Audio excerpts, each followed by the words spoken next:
سلام كبرات تخطتلتي نحجاب استدالو زيناتات تشاينا بالزعبة اقادا ايرترا زهابتو ملسي برقادر جنرال نقاش تسفاتيون معرافو مقلاتسو نعرق ازتعرو زلو لأخات امريكان حبرت افريقان داقيمم اديس ابا مئتاوم مقلاتس الدكتور دبرتسيانن اب كينيا زهادمو اسرات متحازومن كالن زدسس كخونيو نايوتر تخطتلتي ازا چانل نمخوان دما سابسكرايب كتقبرو بخبري عدمكم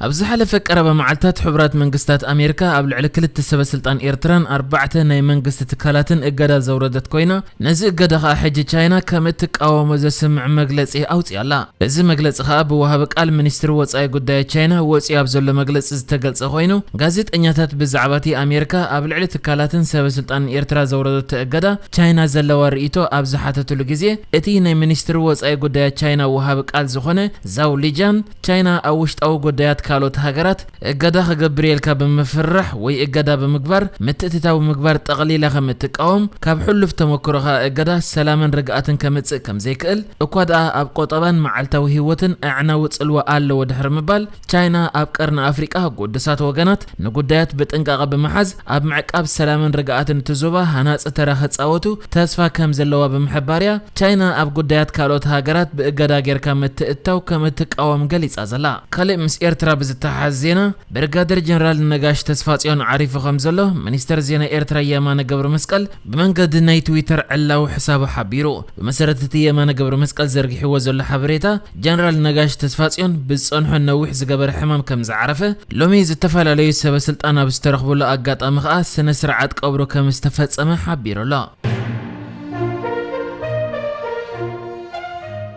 أبقرنا أفريقيا فلوي لأخ أمريكا جيفري فيلتمان مسمكتل قدماي منستر وصاي قداياتن إثيوبيا زخون دمك أمكونن كينات دواب زبللو كونتات كم زتيو تغاليصو زرزر تزكايد وزتا زغلص حبريتا كونت زي وصه أم قراص تخسن كينات دو كبلن أب زخولو كالوت منقدتاتن كم استزراربو صبصاب رويترس عملكيتو جيفري فيلتمان أبت إثيوبيا نسلسته معلتات صنحلو غيزي مسبه سلطان إثيوبيا كومدما لأخات حبرت أفريقان وكيلات محبرسب عالمن كزرب مخان تغليص له منستر قدات وصاي امريكا ابزوص حبريتا كم زملكتو جيفري فيلتمان كينات دو زبلل منقدي امد لاي زدهاب زربات ككاي تثبيت يغبريلو ات مغلص وسيغو اب اثيوبيا سلام نخعسلن مدحن هيوت سبات زخونه سب اورديت باخول منقد نخباصح مغبارن ديليت امريكا يبل تمالي مغلص زهابه وهاب قال منستر قدات وصاي اثيوبيا امباسادر دينا مفتي جيفري فيلتمان نتكينات دو بيلكا سلام نممصا زغبر صعره ازايد قصيلو لالو كبل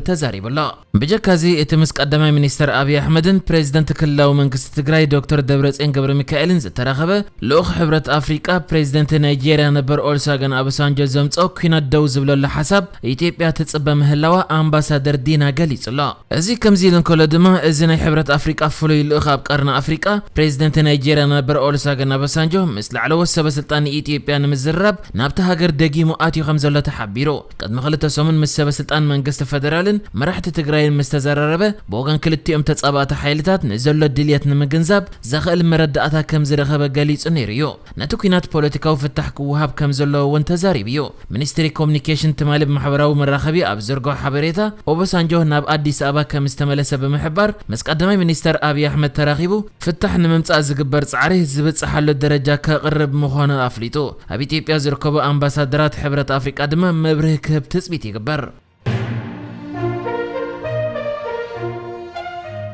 اب كتما اديس ابا حلافنتهم بزي اغباب تتقيمم زتبالو حمشت ابالات بوليس اب تحت قيد اتيوم اتم ابالات بوليس نتكب حيلتا تግራይ ዝብገስ ስጋታት ንምክልኻል ዓሊሙ ኣብዚ ተደንገገ አዋጅ ህጽጽ ጊዜ ነዝተዋሃቦም ሓላፍነት ብግቡእ በዘይ ምጥቃሞም ኣብ ትሕቲ ቀይዲ ከም ዝወዓሉ ወሃብ ቃል ፖሊስ ተኸተመ ሓቢሩ ኮማንደር ፋሲካ ፋንታ እቶም አባላት ፖሊስ ኦሱራት ንኽፍትሑ ምስ ደለልቲ ናይ ገንዘብ ስምዒ ይፍጽሙ ምንባሮም ተዛሪቡ ኣርባዕተ ደለልቲ ውን ኣብ ትሕቲ ቀይዲ ከም ዝወዓሉ ገሊጹላ ናብ ቤት ፍርዲ ብዛዕባ مقربهم كونه بزعبا زقربولهم كس زهابو قبر ملس زملكت ግን ዝተፈለጠ ነገር የለን በኻል ወገን ኣብ ውሽጢ ዝሓለፈ ሓሙሽተ መዓልታት በማይ ዝቆጸሩ ካላሽንኮፍ ሽጉጥን ክዳውንቲ ፖሊስ ገንዘብ ናይ ሞባይል ሲም ካርድ ሱንዓት መለለይ መንነትን ናይ ሳተላይት ቴሌፎናትን ከም ዝተታሕዙ እቲ ኮማንደር ሓቢሩ ሓይልታት ትግራይ ናብ ከተማ አዲስ አበባ ይጉስጉሱ ምህላዎም ኣብ ዝገለጸሉ ዘሎ እዋን ሃገራዊ ኣዋጅ ህጹጽ ግዜ ከም ዝተኣወጀ ይፍለጥ እቲ ንሽዱሽተ ኣዋርሕ ዝጸንሐ ኣዋጅ ኣካላት ጸጥታን ሰባት ኣብ ቆጽር ከውዕሉ ንጦር ጥርጥራት ብዘይ ፍርዲ ከኣስሩ ከምኡ ድማ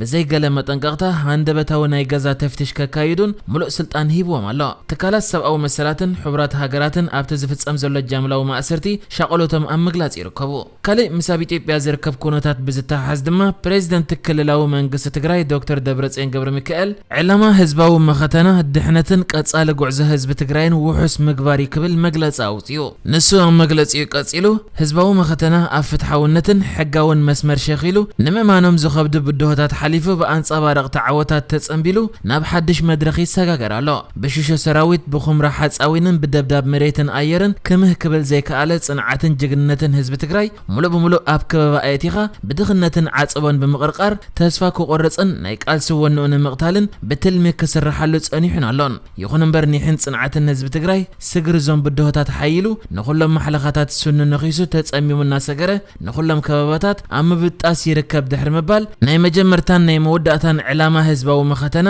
ድሕንነት ህላወን ቀጻሊ ጉዕዞ ህዝቢ ትግራይ ብዘተኣምን ኣገባብ ውሑስ ምግባር እዩ። ዝጸንዐ ከበባ ሙሉእ ብምሉእ ክሳብ ዝበጣጠስ ድሕነት ህላወ ቀጻሊ ጉዕዞ ህዝብና ብዘተኣምን መንገዲ ክሳብ ዘረጋገጽ ህዝባዊ መኸተና ሓይሉ ክቕጽል እዩ። ቀዳማይ ዕላማና፣ ካልኣይ ዕላማና፣ ሳልሳይ ዕላማና ድሕነት ክብርን መሰልን ህዝቢ ትግራይ ውሑስ ምግባር ክብል መግለጺ ኣውፅዩሎ። ኣብ ኬንያ ጽኑዕ ሓለዋ ካብ ዝግበረሉ ቤት ማእሰርቲ ሃዲሞም ዝነበሩ 3 ሓደገኛታት ኩሳት ግብረ ሽበራ ናብ ጎረቤት ሃገር ሶማልያ ክሃድሙ ክብሉ ኣብ ምብራቕ ኬንያ ደጊሞም ኣብ ትሕቲ ቀይዲ ኣትዮም። እዞም እሱራት ብሰንበት ካብቲ ኣብ ናይሮቢ ዝርከብ ጽኑዕ ሓለዋ ዝግበረሉ ቤት ማእሰርቲ ኪማቲ ሃዲሞም ዝወፅዮም። በዚ ምኽንያት ከዓ ትማሊ ሓላፊ ቤት ማእሰርቲ ኬንያ ካብ ስልጣኑ ክእለ እንከሎ ብርክት ዝበሉ ላዕለዎት ሓለፍትን ዋርድያታትን ቤት ማእሰርቲ ኬንያ ኣብ ትሕቲ ቀይዲ ውዒሎም ብሶሉስ ኣብ ዝነበረ መጋባእያ ቤት ፍርዲ ተፈሪዶም እዮም። ፕሬዚደንት ኬንያ ተኻ ኣብ ልዕሊ ኩሎም ኣመራርሓ ኣካላት ጸጥታ ተሓታትነት ንምዕሳል ኩሎም ብቁልጡፍ ክትኩ እዮም ምባሉ ይዝከር። ወሲኹ ድማ ትካላት ጸጥታ እቶም ዝሃደሙ እሱራት ሃዲንካ ንምሓዝ ዘሎ ሃብቲ ኩሉ ንኽጥቀሙ መምርሒ ሂቡ ነይሩ። ፖሊስ ብወገኖም ነዞም ውልቀ ሰባት ንምህዳን ካብ ቤት ጽሕፈት ፕሬዚደንት ብዝተዋሃቦም መምርሒ ጽዑቕ ስርሒት ከካይዱ ጸኒሖም። እዞም ሙሻራፍ ዓብደላ፣ ጆሴፍ ጁማን፣ ሙሐመድ ዓሊ አቡበክርን ዝበሃሉ ኩሳት ግብረ ሽበራ ድሕሪ ዝተገብረ ሓያል ጻዕሪ ትማሊ ካብ ርእሰ ከተማ ናይሮቢ 300 ኪሎ ሜትር ርሒቑ ኣብ ዝርከብ ከባቢ ክትሓዙ ክኢሎም ኣለዉ። ኩባንያ ፋይዘር ምስ ሕቡራት መንግስታት ኣሜሪካ ናይ 5.3 ቢልዮን ዶላር ውዕል ከም ዝፈረመ ገሊጹ። እዚ ውዕል ን10 ሚልዮን ብልቃጥ ፓክስሎቪድ ዝዓይነቱ መድሃኒት ሕማም ኮሮና ዝኾነ ከኒና ንምርካብ ዝዓለመ ምዃኑ ተገሊጹሎ። እዚ ዓይነት መድሃኒት ንሕማም ኮሮና ኣብ ምቁፅጻር ሓድሽ እስትራቴጂ ንምሕንጻጽ ዝሕግዝ ኮይኑ ሕሙማት ኮሮና ናብ ሓኪም ከይከዱ ኣብ መጀመርታ መድረኽ ናይቲ ሕማም እንከለዉ ክወስድዎ ዝኽእል እዩ። መንግስቲ ኣሜሪካ ንመድሃኒት ፓክስሎቪድ ተፈላጥነት ንኽህቦ ትማሊ ሰሉስ ኩባንያ ፋይዘር ኣቕሪቡ ኣሎ። ክሳብ መወዳእታ ናይዚ ዓመት 180,000 ብልቃጥ መድሃኒት ከፍሪ መደብ ከም ዘለዎ ኣብ ዝቕጽል ዓመት ድማ ክሳብ 50 ሚልዮን ብልቃጥ መድሃኒት ከፍሪ ምዃኑ ሓቢሩ ኣሎ። ብመሰረት ዝተገብረ መጽናዕቲ እዚ መድሃኒት ነቶም ተነቀፍቲ ክፋል ሕብረተሰብ ክሳብ 89% ካብ ሓደጋ ሞትን ሕክምናዊ ምክትታልን ዘጉድል ምዃኑ ተገሊጹ። ብኻልእ ወገን ተመሳሳሊ መድሃኒት ካብ ኩባንያ መርክ ከም ዝፈረየን ምስ ኣሜሪካ ናይ 2.2 ቢልዮን ዶላር ውዕል ፈሪሙ ከም ዘሎን ይፍለጥ። ንሕጂ ዝተዳለወ ዜናታት እዚ ነይሩ። ብካልእ ክሳብ ንራኸብ ሰላም ንዓኹም።